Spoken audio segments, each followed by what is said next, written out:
I'm very proud today to introduce to you Nahama Sorcerer.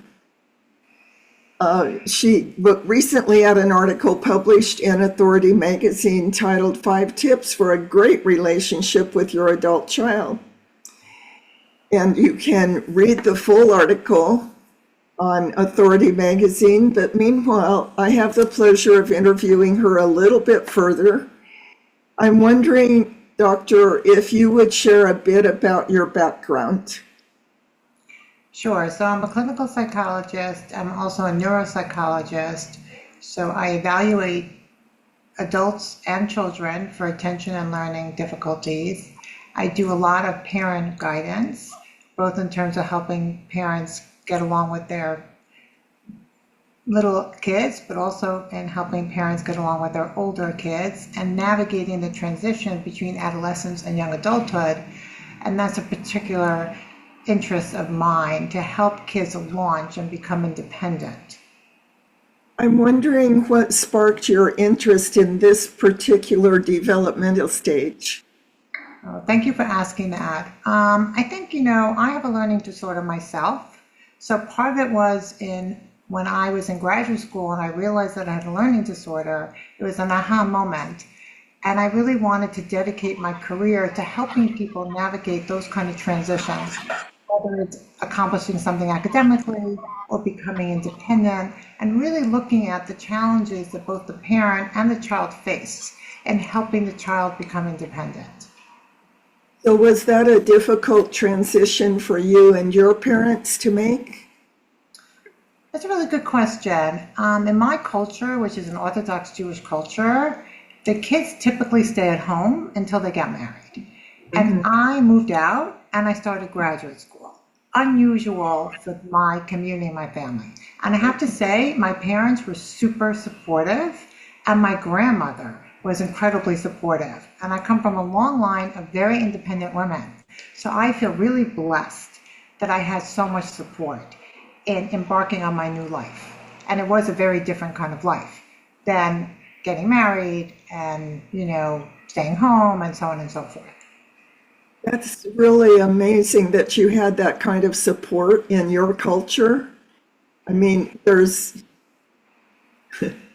the expectation in my family was that I would grow up and get married, have children. It was not even considered that I might want to have a career.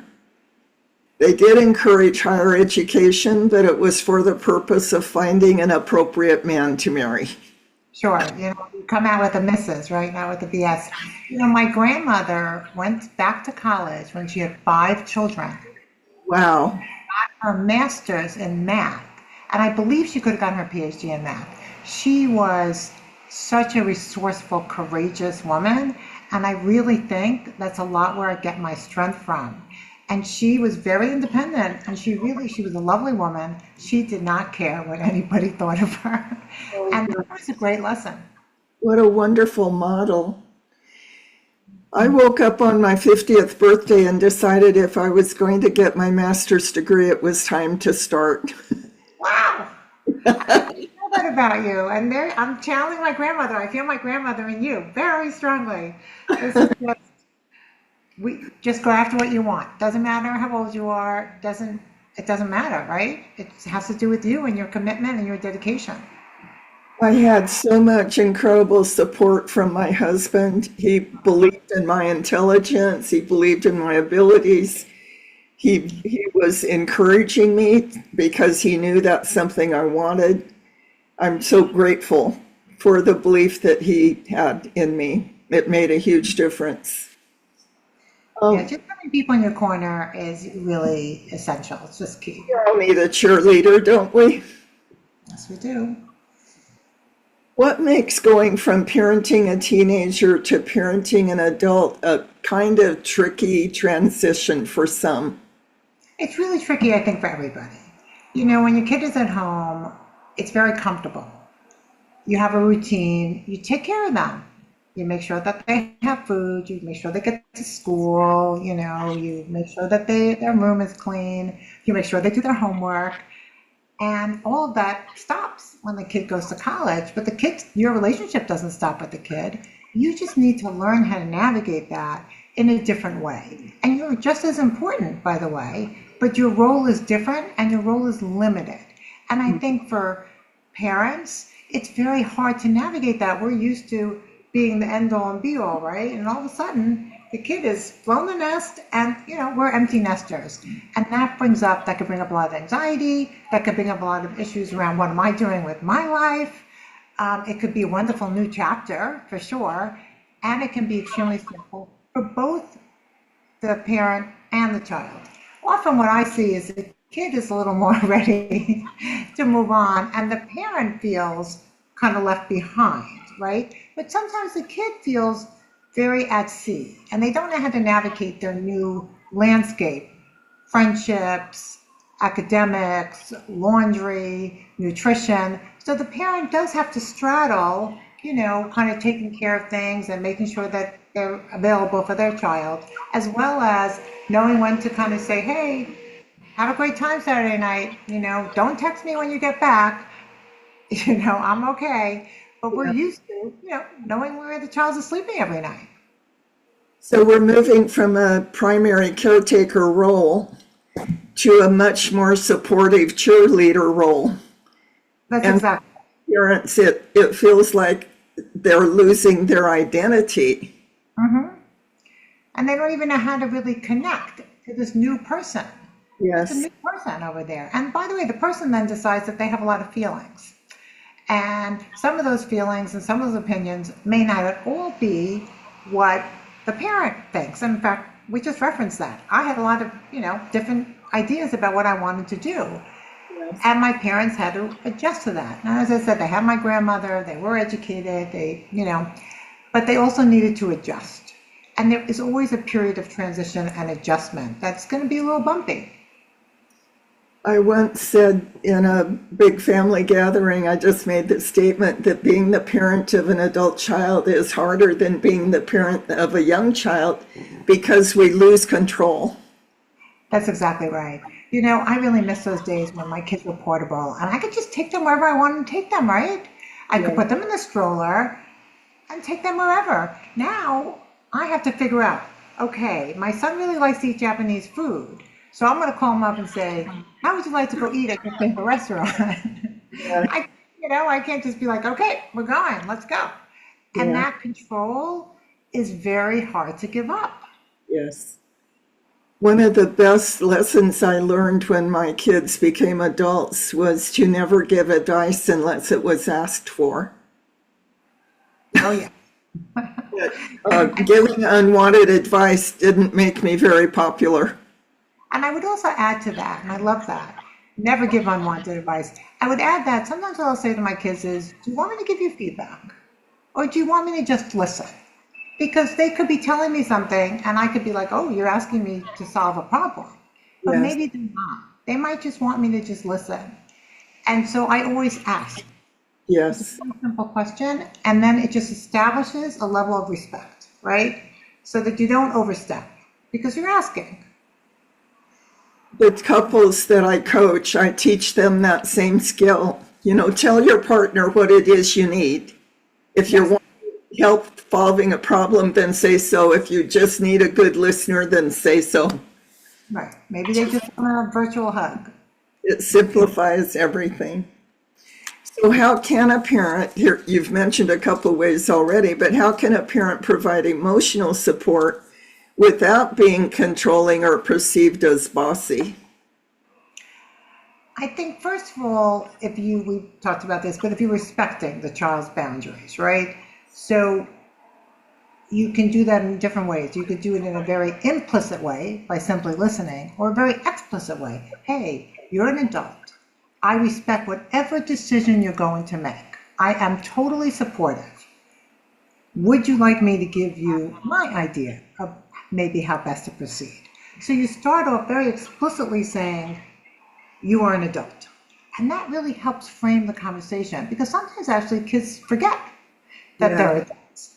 And yeah, especially when they're talking to their moms, they're kind of like, oh, mommy. something happened today, you know?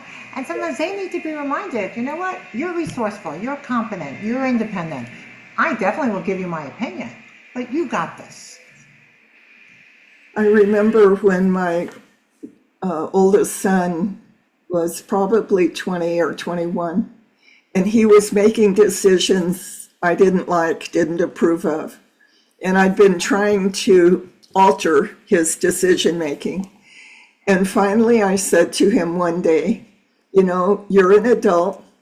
You get to make choices for your life. You get to live your life however you want to. That's your business. And I want you to know that I'm hands off from now on. If you ask for my opinion or my help, I'll give it to you. But I also want you to know that no matter what you decide, I'm going to be okay. And he told me a while later, he said it was like a 200-pound weight was lifted off his shoulders. He didn't have to carry my feelings, you know, around him. I bet that really improved your relationship with him, right? It definitely did. And it also, it was a liberation not only for him, but for me. Yes. You know, to just draw that real clear boundary, and it had nothing to do with how much we loved each other. Mm-hmm. It just, he didn't have to try to earn my approval anymore.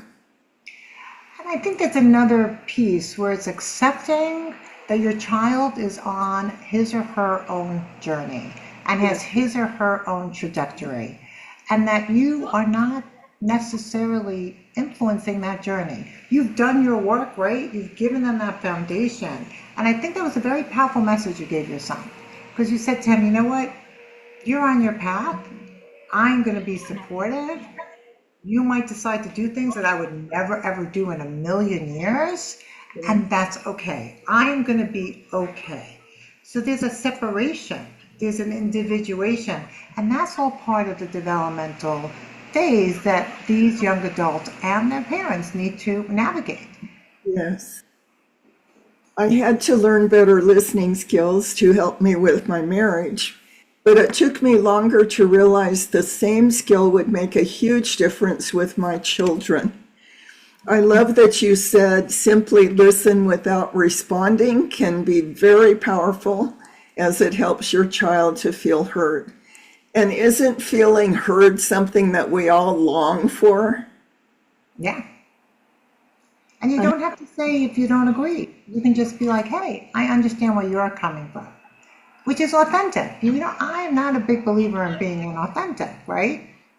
But if somebody doesn't ask your opinion, you'd be like, oh, I see your perspective. Usually you can see their perspective, right? If you can't, that's a problem. But usually you can say, I can see where you're coming from. And you can leave out the rest of that sentence. I think feeling heard is something even small children long for. One of my clients had a 3-year-old that was throwing a tantrum. And she picked her up and said, you're very upset right now, aren't you? Yes, I'm very upset. You're angry with me because I won't let you do this and that. Yes, I'm angry with you. I want you to know I'm sorry I can't give that to you, but I really love you. And the little girl threw her arms around her mom's neck.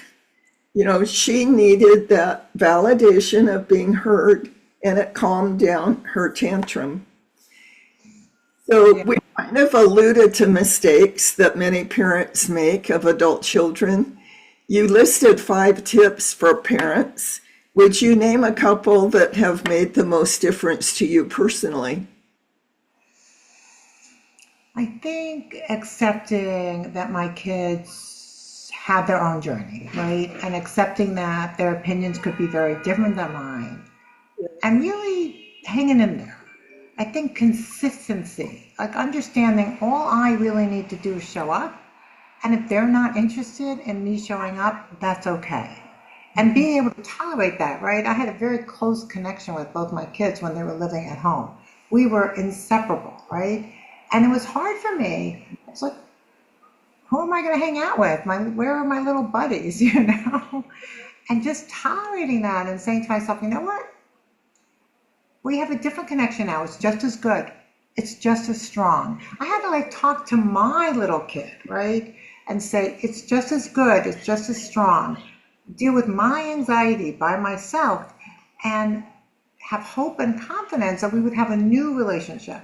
And in fact, we do, and it's delightful. Like we have great conversations and we share all kinds of experiences, and they're different, but they're really very enriching.